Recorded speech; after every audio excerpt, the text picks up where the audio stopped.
Duration. The term of the Legislative Assembly is of 5 years. However, it may be dissolved before its term expire.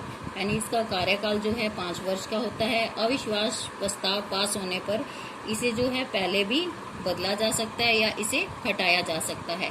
Composition का मतलब होता है रचना। The Constitution states that the number of members in a legislative assembly cannot exceed more than 500 and cannot be less than 60. Only Goa and Mizoram have 40 members, while Sikkim has 32 members. Every state divided into different areas known as constituency.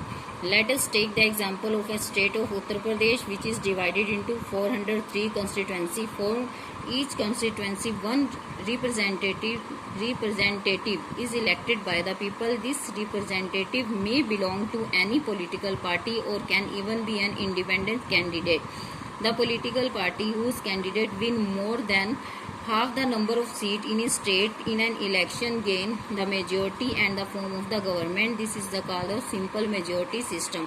Composition में क्या बताएगी कि संवैधानिक राज्य में जो विधानसभा के सदस्यों की संख्या अधिक 500 से अधिक और 60 से कम नहीं हो सकती।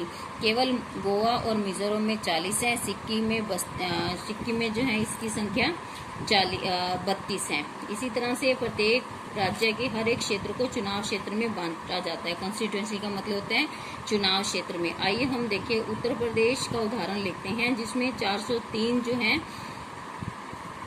चुनाव क्षेत्र हैं और इसमें हर एक चुनाव क्षेत्र में जो है एक प्रतिनिधि होता है जो कि लोगों के द्वारा चुना जाता है। ये प्रतिनिधि जो है किसी भी राजनीतिक दल का संबंध रखने वाला होता है या वो किसी भी दल से संबंध रख सकता है। जिस राजनीतिक दल का सदस्य आधी से ज़्यादा सीटें ले लेता है उसे ही बहुमत प्राप्त होता है और इसे ही हम सिंपल मेजोरिटी सिस्टम कहते हैं।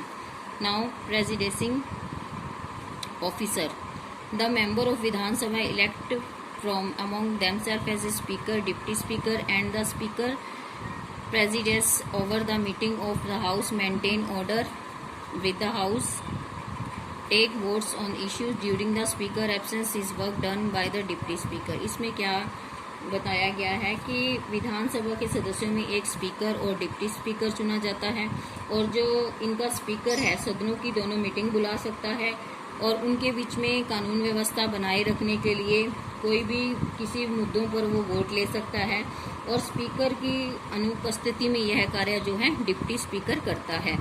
विधान परिषद, if the legislator has second house it is known as legislative council और विधान परिषद। The existence of Vidhan Parishad depend upon the will of Vidhan Sabha. Only 5 states in India have a second house. The maximum number Vidhan Parishad can have 1/3 of the membership of the Vidhan Sabha. It cannot have less than 40 members unless approved by the Act of Parliament. The member of Vidhan Parishad are known as member of the Legislative Council. इसमें क्या बताया गया, अगर विधानसभा में कोई दूसरा सदन है तो उसे विधान परिषद के नाम से जाना जाता है क्योंकि विधान परिषद का अस्तित्व जो है विधानसभा पर निर्भर करता है। भारत में केवल 5 राज्यों में दूसरा सदन है क्योंकि इसमें जो है 40 से कम इसके सदस्य नहीं हो सकते जब तक संसद में एक अधिनियम द्वारा इसे अनुमोदित यानी कि इसे पास नहीं किया जा सकता। Now composition, unlike the Vidhan Sabha which is elected directly by the people, Vidhan Parishad is elected by a body of electors who exercise this power on behalf of the people. Thus, 1/12 member of the Vidhan Parishad are elected by teachers who have taught in secondary schools above more than 3 years. 1/3 member of Vidhan Parishad elected by Vidhan Sabha. 1/3 member of Vidhan Parishad elected by the member of local body in a state. The rest of 1/6 member are not elected. They are nominated by the governor. They must have distinguished themselves in the field of art, literature, science, social service or the cooperative movement. 1/12 member of Vidhan Parishad are elected by the graduate of 3 years standing. इसमें क्या बताया गया, इसकी रचना के बारे में बताया गया है कि विधानसभा की तरह इसमें भी जो सदस्य होते हैं वो लोगों द्वारा चुने जाते हैं। विधान परिषद निर्वाचकों द्वारा चुना गया है एक अंग है। इसकी शक्तियों का प्रयोग जो है वो अपने ही तरीकों से करते हैं और लोगों के मत में जिसमें लोगों को फायदा हो उसी तरह से उन शक्तियों का प्रयोग करते हैं। इसमें देखो विधानसभा के जो हैं 1/12 सदस्य जो हैं उन अध्यापकों के द्वारा चुने जाते हैं जो कि सेकेंडरी स्कूल में पढ़ा रहे हों, 2 या 3 वर्ष से अधिक पढ़ा रहे हों। और उसके बाद 1/3 जो मेंबर हैं विधान परिषद के जो विधानसभा द्वारा चुने जाते हैं। और विधान परिषद के 1/3 यानी 1/3 सदस्य जो स्थानीय निकायों द्वारा चुने जाते हैं, जैसे लोकल बॉडीज होते हैं स्थानीय निकायों द्वारा। और उसके बाद जो है 1/6 सदस्य जो हैं सदस्यों का चुनाव नहीं होता है, वे राज्यों द्वारा नामांकित किए जाते हैं, ये राज्य के गवर्नर द्वारा नामांकित किए जाते हैं। बस उनके पास कला साहित्य आदि के क्षेत्र में जो है निपुणता या योग्यता होनी चाहिए। और 1/12 मेंबर जो हैं 3 साल के लिए स्नातकों द्वारा चुने जाते हैं। Now function of legislator making law. A state legislature makes law that apply only to the state concerned.